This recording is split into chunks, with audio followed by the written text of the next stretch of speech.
দাঁত সাদা করতে চান? আল্লাহ পাক আপনার শরীরের সাথে দাঁতের কালারটা এমনভাবে সমন্বয় করে দিয়েছেন যে আপনার শরীরের যে কালারটা আছে সেটার সাথে আপনার দাঁতের যে কালার এটা কিন্তু একটা সমন্বয় করে আল্লাহ পাক সৃষ্টি করছেন। এই জন্য কেউ যদি মনে করেন যে আমার দাঁতের কালারটা একটু ইয়ালিশ, আমার দাঁতের কালারটা একটু ব্ল্যাকিশ, আমার দাঁতের কালারটা একটু ডার্ক, এটাকে আমি হোয়াইট করতে চাই, সাদা করতে চাই, আপনি মনে রাখবেন যে আপনি যদি দাঁত সাদা করে ফেলেন একবারই, তাহলে কিন্তু আপনার স্কিন কমপ্লেকশনের সাথে আপনার দাঁতের হোয়াইটিংটা অ্যাডজাস্ট হবে না। সেক্ষেত্রে কিন্তু আপনি মনে করবেন যে আমার দাঁত সাদা হলে আমাকে সুন্দর দেখাবে, ডেফিনেটলি না।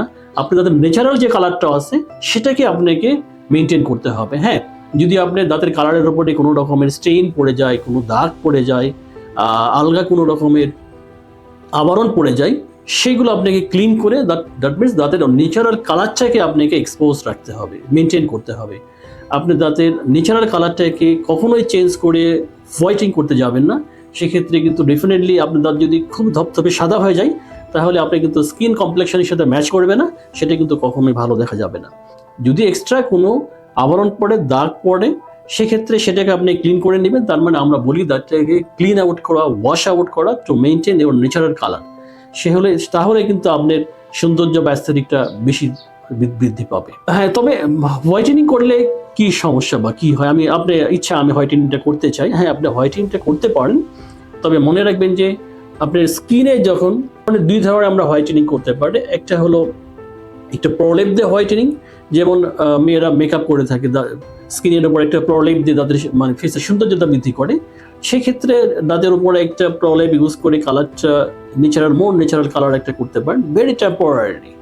এটা কিন্তু ওয়াশ আউট করলে এটা চলে যাবে। সেটা করা morally safe to temporary to build up your aesthetics, সেটা করা যেতে পারে। কিন্তু আমরা যদি দাঁতকে ট্রিটমেন্ট করে তার ওপরের আবরণটাকে ওয়াশ আউট করে ফেলি, তাহলে কিন্তু এনামেলের ভিতরে একটা কালার চেঞ্জ চলে আসবে। এটা কিন্তু আপনার জন্য ক্ষতিকর। পরবর্তী দেখা যাবে এটা স্ট্রেইনগুলো বেশি নিবে, দাঁতের উপরে সারফেসটা রাফ হয়ে যাবে। বরং এটা ন্যাচারাল কালারটাই ধরে রাখাটাই সবচেয়ে বুদ্ধিমানের কাজ হবে। যদি আমি হোয়াইটেনিংগুলো ইন্টারনাল হোয়াইটেনিং করে থাকি, তাহলে কিন্তু দাঁতগুলো কালারটা আলটিমেটলি আরও বেশি চেঞ্জ হয়ে যাবে। অ্যাস্থেটিক্সের চেয়ে একটা সময় কিন্তু আরও বেশি আপনাকে আগলি দেখা যাবে। সেই ক্ষেত্রে কেমিক্যাল কোনো হোয়াইটেনিং আমি করতে একেবারে নিষেধ করি। আপনার বরং ন্যাচারাল কালারটা আপনি ধরে রাখেন, সেটা আপনার জন্য ভালো হবে। ইদানিং সোশ্যাল মিডিয়াতে দেখি অনেকগুলো পেস্ট, অনেকগুলো ক্রিম বের হয়ে দাঁতের উপরে লাগাই দিলে দাঁতে একদম চকচক ধবধবা সাদা হয়ে যাচ্ছে। আমাকে এইগুলা ব্যবহার করার আগে অবশ্যই সাইন্টিফিক্যালি এটা অ্যাসেস করতে হবে, সাইন্টিফিক্যালি এটা প্রুভ কিনা। আপনার কোনো কিছু দেখলেই পাইলে এটা আপনাকে হেলদি টিস্যুর উপরে, কারণ হিউম্যান বিং একটা হেলদি টিস্যু, বায়োলজিক্যাল টিস্যু, এর উপরে চাইলেই কিন্তু আপনি যে কোনো কেমিক্যাল আপনি ইউজ করতে পারবেন না। এটা কিন্তু অনেক ক্ষেত্রে আপনি ক্ষতির কারণ হয়ে দাঁড়াতে পারে। এক্ষেত্রে আপনাকে ন্যাচারাল একদম বিশেষজ্ঞ ডাক্তারের কাছে গিয়ে আপনার ন্যাচারাল যে কালারটা আছে সেটাকে মেনটেন করার চেষ্টা করেন।